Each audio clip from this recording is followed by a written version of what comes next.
Hello, hello guys everyone দেখেন একটা প্রবাসীরা যেতে বিদেশে এসে কি কর্ম করে, কিভাবে কাজ করে। এই যে আমার এটা হলো অফিস রুম, এটা শুধু ম্যাডামগর সাইড, এই সাইডে ছেলে মানুষ এলাও নাই।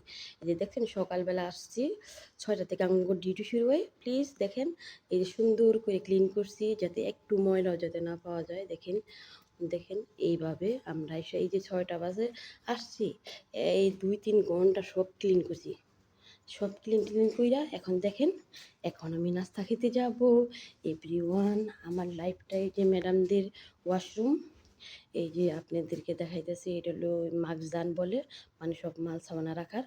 এভরিওয়ান আমার আমার এই ভিডিওটা, আমার কন্টেন্টটা কেমন হয়েছে এভরিওয়ান তোমরা একটু প্লিজ কমেন্ট করে জানাবে আমাকে। থ্যাংক ইউ সো মাচ, তোমাদেরকে অসংখ্য ধন্যবাদ। আমার ভুল টুটু একটু সাপোর্ট করে বুঝিয়ে কমেন্ট করে ধরিয়ে দিও। ওকে।